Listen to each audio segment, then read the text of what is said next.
Pet Life Radio. This is Pet Life Radio. Let's talk pets.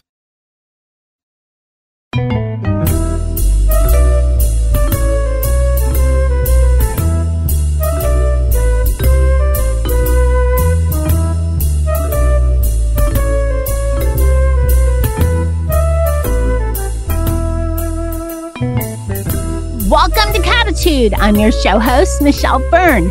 So, hey, I'm sure, just like, all the cat pet parents out there, that you have wondered, what in the heck is my cat thinking? And cats are so hard to figure out, so much harder than, say, dogs, Well, my guest today has a way to figure them out. And actually, she speaks to all animals, but especially cats. So stay where you are. We'll be right back after this break. Take a bite out of your competition. Advertise your business with an ad in Pet Life Radio podcasts and radio shows. There is no other pet-related media that is as large and reaches more pet parents and pet lovers than Pet Life Radio. With over 7 million monthly listeners, Pet Life Radio podcasts are available on all major podcast platforms, and our live radio stream goes out to over 250 million subscribers on iHeartRadio, Odyssey, TuneIn, Stitcher, and other streaming apps. For more information on how you can advertise on the #1 pet podcast and radio network, visit PetLifeRadio.com/advertise today. Let's Talk Pets on PetLifeRadio.com.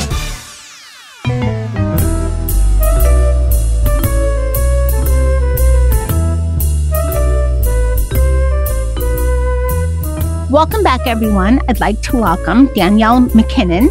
She's an animal communicator and a soul-level intuitive coach. Welcome, Danielle. Hi, Michelle. Thank you for having me. I'm so excited to have you on. Okay, so when I introduced you, I said you're an animal communicator. And I read, your bio on your site and some other interesting information about you. And I'm floored. And I find this subject fascinating. What is an animal communicator? It's a good question to start with, because sometimes I tell people this and they think I mean I'm a trainer. And I'm definitely not a trainer. So an animal communicator is somebody who connects psychically with animals to deliver the information to wherever it needs to go that the animal wants them to have. So I can connect with an animal and ask them how their day is, or does their foot hurt, or really any question. And they're going to give me the information back in my head. That's mind-blowing. It's mind-blowing. I think probably, I bet people confuse it with an animal behaviorist, which is more a trainer, and it's not the same thing at all. No, I don't need to have the animal near me at all. I just need to know the name of the animal. I don't need a picture. A person can just say, can you connect with Sophie? And as long as they've given me the name and I have permission, I can connect intuitively with Sophie. Okay, that's wow. I'm like, wow. It's a little speechless, and that doesn't happen much with me. So let's say, when did you discover you had this gift? And let me preface that by I think that we all have gifts. Some are obvious, some people know how to sing or write or something else. And some gifts are more hidden, and sometimes you never find your gift. But I think of this as a gift, right? I mean, a talent. What would you say? It's funny because calling it a gift is like one of my pet peeves, because I don't believe it's a gift. My experience with the animals and with teaching people how to do this is that we are all born with this. We just happen to shut it down. So I spend a lot of time teaching people how to rediscover what's already there. I had to rediscover it myself. I was never able to completely shut it down, even though as a kid, I was really into animals and I could have sworn I knew what they were saying and what they were feeling. But my mother told me that was not the case and that I was just being too sensitive.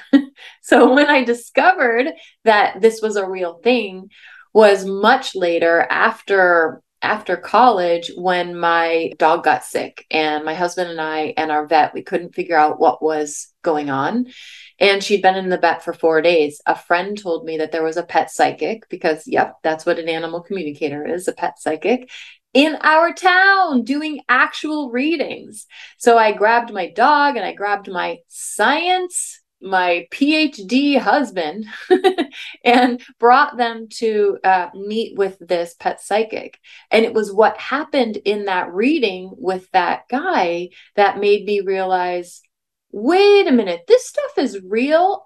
And I've been doing it my whole life. I'm not crazy. I'm not different. I'm just doing what's happening in my head as a real thing. This is a real thing. And I kind of embraced my abilities at that time. Thank you for explaining that. And sorry to piss you off right in the first couple minutes. But I guess I feel very strongly too when you think about tapping into your intuition. And it's definitely not something, not all of us have the ability, you're right, to just be able to do it. In your mind, there's so many things that you want. So then to just sit back and say, wait, let me think about what's going to actually happen, or learn how to use your intuition is a whole different thing. So how does it work for you? I know that this is also something that you do professionally, but how does it work for you so that you can explain it to people that are listening out there that are going, this is crazy. How do you talk to animals? This makes no sense, blah, blah. Because there's a lot of black and white people out there that, it's either yes or no. And actually the world's very gray. So what do you say to those people? I run into many of them, which is totally fine. I married one as well. So I understand it. He's over time come to realize, oh no, this stuff's actually real. She's really doing this, and he's been able to do it himself. So the way that it works is, if you look at animals in the wild, they already have this sixth sense.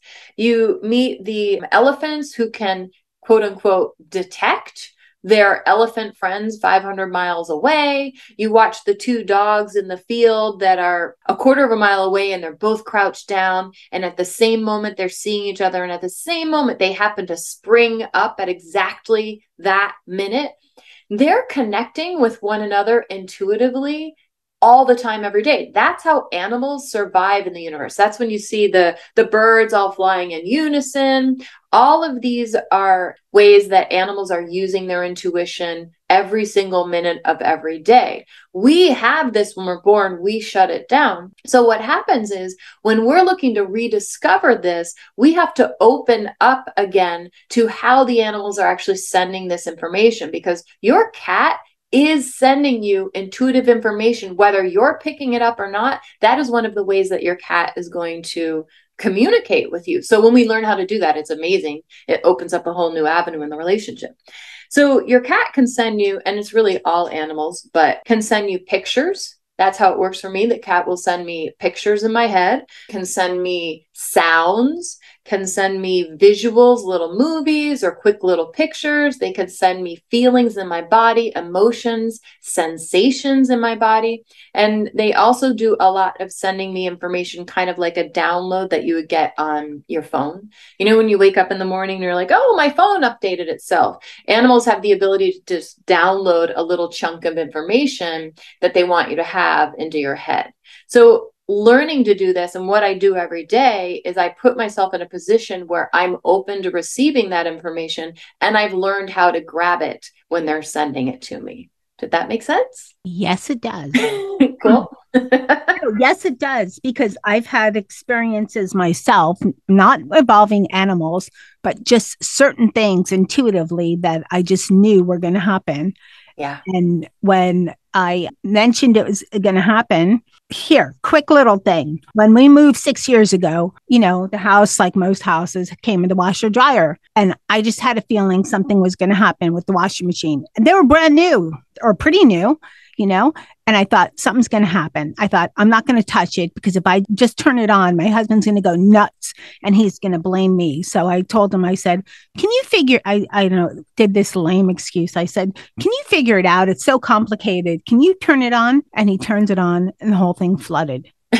And so I said, yep, had a feeling that was going to happen. He looked at me and goes, how in the heck did you know this? I said, I don't know. I just had a feeling. I didn't know anything about the pipes of the washing machine or whatever. The pipes had to be blown out. I didn't even know what that was, but I just had this feeling that said, sometimes you just get feelings, or on certain things.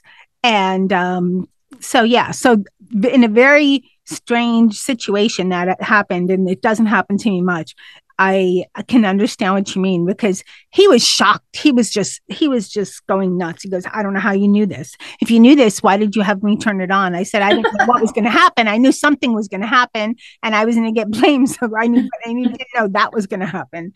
So what's cool about what you did is there's also non-animal scent psychic data flying by all the time, and you happened to catch one of those, right? It flew by, you captured it, you knew that this was going to happen with the washer and dryer. This is actually why I love working with animals to do this, because they act like the power pill and Pac-Man. They're like, oh, she really needs this information. Let's work extra hard to get it to her. So animals will make it even easier to receive that information. Okay, that's great. What do you say to people that tell you that are just negate you, just say, I mean, I know we talked a little bit about this before, but people that are just, I doubt you get hate bashing. I don't think people would be that nasty in the world today. We have so many different kinds of everything going on. But do you ever have any really just horrible dislike information sent to you from people? On social media, if like one of the videos or whatever goes viral, then it can start to pick up. Some people are like, you're crazy. Yeah, right. Why are you doing this? You're conning people, that kind of thing. But really, in general, people are very open-minded. The very, very closed-minded people, I just have to ignore them. But it's not that many people. Most people, because they love their animals so much, they're interested in learning how they can have a better relationship. What can they do? Is their animal really happy? Does their animal know how much they love them? And so they look at this as it's like their curiosity and their love for their animal overrides their skepticism a lot of the time. And for me, I think that's really great. They're coming into it from a place of love, even though they have no clue if this could possibly be real or even work. So for me, it kind of works that way. But there are definitely people on like my TikTok who, not repeatedly, but they'll be like, what is this video I'm watching? And then I'm like, wait, you're a psychic? And then they poo-poo it, and I just ignore it. There's a lot of nuts on social media. So, I've been doing digital radio since, 2010. Wow. I would read some of the comments and I thought, oh, forget it. I'm just not doing this anymore. This is what celebrities probably deal with, but magnified times a bazillion, And so that's how I can akin it to what you receive, because I don't have a lot of time for social media, although I try. But there's a lot, I don't want to say this, there's a lot of idiots out there. Sorry, but And it's safe, right? They can stand back and say, you're doing something crazy that I don't understand. And I can safely say you're crazy without putting myself out there at all, right? They're not taking a risk. They're just writing a mean comment. It used to really bother me, and I would want to make them happy, but I can't. And if they're not going to be open-minded right now, maybe they'll be at another time in their life. So I don't want to spoil it for them. Yeah.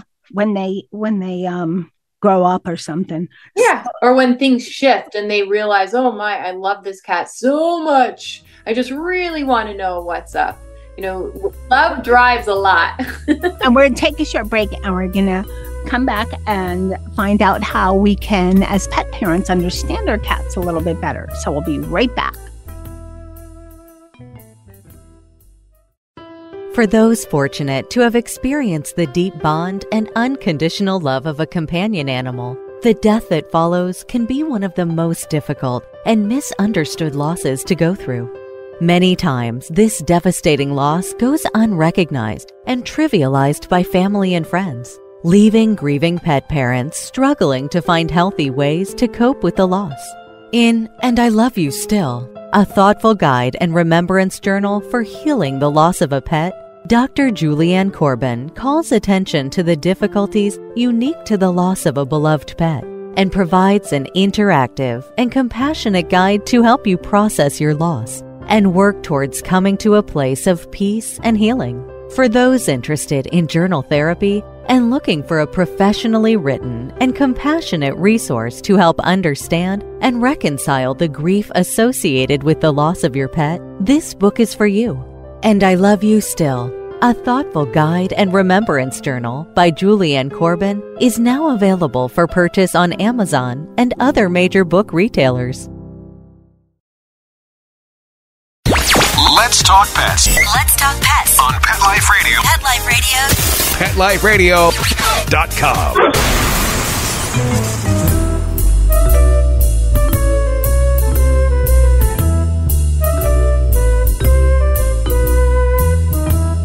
Welcome back, everyone.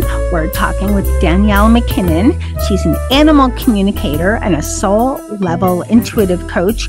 And we're talking about how to, intuitively understand your pet, or how you can, learn to do this. So, Danielle, how can we as pet parents really understand our cats? And cats are hard. Their signals are meek. They're not like dogs, which dogs are easier to read. Most, not all. But cats are just, they could be a challenge to understand.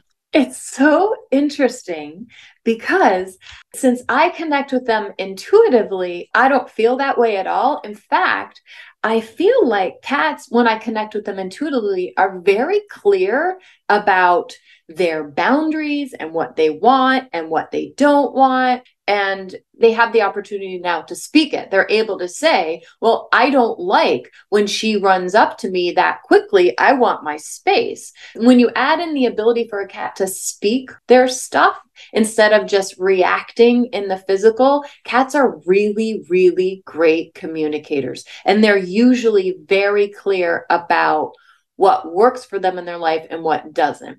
Dogs can be very different from that. They're good communicators as well, but they focus in a different way. They'll focus on what they want more of in life, and they just have a different outlook from cats. Cats in general are really clear about their boundaries and really clear, usually to me, about their humans and what their humans could do to make things better for them. Cats are very self-focused. So actually, can I talk about kind of when you have a problem cat, what to do? Yeah. Okay. Yeah, because I have a problem cat. Charlotte, no matter what I do, she poops and pees wherever she wants. And I have the litter boxes and the whole bit. So it's not that. Okay, so let's say you're not a pet psychic and you're not hiring one. Like you don't have a me, and so you're just trying to figure out, why is this problem occurring? What all animals have shown me is that when there's a challenge, like a behavior challenge, like your cat, I think you said pooping somewhere, if you step back, there's a message in this for you. So if you step back and look at what you're thinking or feeling about yourself regarding this problem, there's going to be a clue in there about what your pet wants you to understand about it. So for example, my dog would jump up on people whenever people came over. This was at the same time when I was trying to start my business as an animal communicator. And I didn't really feel good about myself as an animal communicator because my dog jumped up on everybody. And I felt like I should be able to tell her psychically to control herself. She kept doing it and kept doing it. And I realized she was doing it as long as I didn't believe in myself. When I started feeling stronger as an animal communicator, and when I started being stronger with her, basically in my energy, in how I related to her, she calmed down and stopped doing that. But I had to look at, wow, when she jumps up on people, I feel like I'm no good at my job. So there was this real emotional thing that was going on for me around the bad behavior. So if we look at your cat, what is the emotional thing that goes on for you around that cat's behavior? Well, I think she doesn't get enough attention. But how do you feel when she does it? When she, misbehaves? Yeah. When she does the pooping thing. You didn't mention the pooping thing? Because I'm stepping in it. It's sometimes right. This is interesting. It's sometimes right at the front doormat. Like interesting. So it's kind of like, I want you to see me. Here it is. And you're going to see me because you're going to actually step in this. Okay. Do you mind if I actually just connect with your cat? Wow. No. Okay. And what's your cat's name? Charlotte. Charlotte. Okay. So, because I was already starting to connect, and I'm sorry, I can't do it without connecting. In this specific instance, it's easier for me to just connect in. So I totally agree with you that Charlotte wants more attention from you. But what Charlotte shows me is that you're a really, really busy person, and it's hard to get you to slow down in your life and be with her and be calmer and just relax together, which would be healthy for you as well. So she's putting the poop where you'll actually have to deal with it. You can't walk by that poop and ignore it for a few hours. You actually have to deal with it in that moment right there, and that slows you down. She says you're really, really busy all of the time. It's not just about she needs more attention from you, it's you need more attention from you. Does that make sense? Yes. Cool. So the emotions that are going on are, you already know, I feel guilty, I need to spend more time with her, etc. But what she's showing me is that it's actually a bigger thing, and that you're not even giving the time to yourself or her. Did it make sense? Got it. Yes. And there's a dynamic too, because there's 2 other cats also. So I think that has some play into it besides our relationship. Are you this very busy person as she's describing you to me? Yes, but my spouse is in the household and, all the time. I'm busy. Yes. All the time. Yeah. She's not talking about your spouse. She's talking about you. Yeah. All the time. He doesn't count. We're just trying to, just before the show, I thought I'm going to try to give her a treat and not have her hiss at me. And so she likes licky treats, and she used to be afraid of them. From my husband, she'll take it from the pack, but for me, it's on the floor, and she's very wary, So, but just so you know, she's showing me that when you sit down and calm down and you're just kind of sitting and allowing, she does much better, and she'll take that treat. It's when you're doing it while doing other things and kind of like fitting it into the schedule versus actually stopping that she doesn't do so well. And I even see her, like, she hisses with the teeth show and everything. Yeah. So can you try her solution, which is you sit down, I see you sitting on the floor, your legs are straight out, you're leaning up against a wall, and you have it there, and you're not only giving it 2 minutes, you're actually sitting there with the treat to allow her to come to you at her pace. I will definitely try that. Okay. It's going to shift. It's going to shift things. So what's happening is the animals are coming up with these behaviors that are affecting us emotionally to make us look at the bigger picture of what's going on for us in our lives. So your cat really has your number here and trying to get you to slow down a bit. Yeah, I try. It's sometimes it's like juggling balls, but I do try, Okay, let's talk. Thank you so much for that, by the way. I appreciate it so much. Let's talk about soul level. So What is soul level? So the soul level is actually what we were just talking about. It's this idea that the animals have taught me. You can connect with an animal at the physical level, and they'll tell you if their foot hurts. They'll tell you what their bed looks like. They'll tell you about their humans. But when you go deeper to the soul level, this is where they're starting to kind of evaluate their humans and figure out what does their human need to grow and evolve. And then they start doing things like what we just saw with Charlotte, where they create these behaviors or these misbehaviors so that we pay attention at a bigger, deeper level. So we actually Charlotte just gave us that experience. It's amazing. How can people learn to do this? How can they learn to understand their pets better? You do teach, I believe. I do teach. Okay. So I have a school where I teach animal communication online. That's always available. But the other thing that they can do is if they start looking at their cat as a teacher, as a mentor, like where everything that their cat does has a bigger, deeper meaning to it. The cat's not just swiping at their brother for the sake of it. It's at the physical level, yes, but at the soul level, there's a message behind it. There's something to learn about yourself behind that cat swiping that's upsetting you. So if you start to view animals as having something more to say, it actually deepens the relationship quite a bit. And then where I teach my classes, when I'm teaching my classes, we are viewing the animals as if they're our teachers, as if they have a bigger picture view of the world that we're still trying to access. quite incredible. I just think that it's very effective for pet parents, especially for cat pet parents, because I guess once you're able to connect with your cat better and they'll communicate with you better, you learn so much more. But cats, when you're just looking at them face level without trying to be, being more intuitive with them, they're hard to read. Yes. Yeah, it's definitely for cat parents to learn how to communicate intuitively with them is a lifesaver. Because a lot of cats don't have that many expressions at the physical level. It's kind of like, do it my way, give me some space, I'm all set, pet me. They kind of stick to their main 4 or 5 expressions. When we get in there and realize, wait, that's not 4 or 5 expressions. There's so much more to them. They're not always saying, hey, do it my way. They actually have a lot more than that. Intuition really opens things up. And I feel like it makes the life for both the person and the cat way better. I totally agree. I mean, it just makes you both more compatible, and there's less problems on the cat pet parent side from your cat trying to tell you this is what I need, this is what I want, and then the cat feels better. Yeah, so it makes everybody happier. Yeah, everyone's happy family whenever you have happy cats. I wonder what happens when this just flew into my head. So sorry, it's out of left field, whatever they call it. So what if you have a lot of cats? One of our show hosts, I don't know if she still does, but she had 19 at one time. Wow. So what it actually means is that person, because I believe there's a soul agreement between the cat and the person. And that cat agreed at the soul level to come and help that person grow and evolve. So it simply means that show host made 19 of those agreements with cats to get a lot of extra help in this lifetime.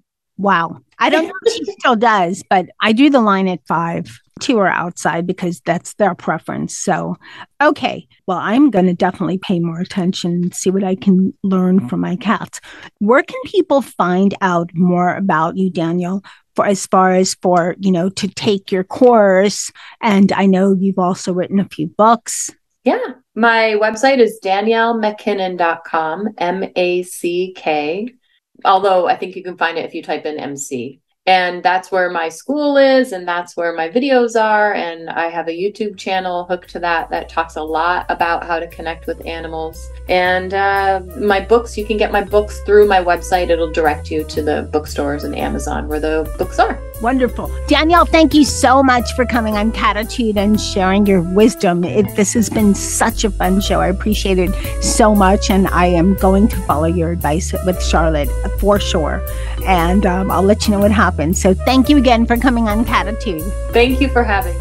I hope you guys enjoyed this show. I thought it was incredible. I learned so much from Danielle, and I can't wait to learn more from my cat crew, especially Charlotte, but also, of course, Molly and Dennis and Sammy and Jethro, and of course, little Nikki the dog. So thanks, my Fur Babe crew.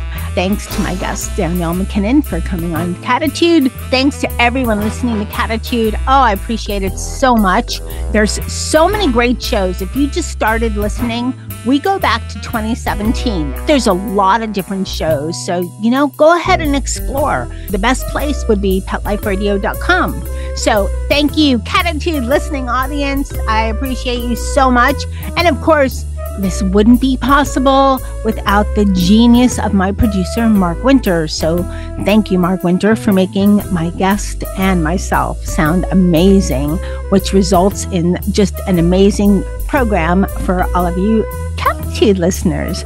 So, and hey, remember to always lose the attitude and have catitude. Let's Talk Pets, every week on demand, only on PetLifeRadio.com.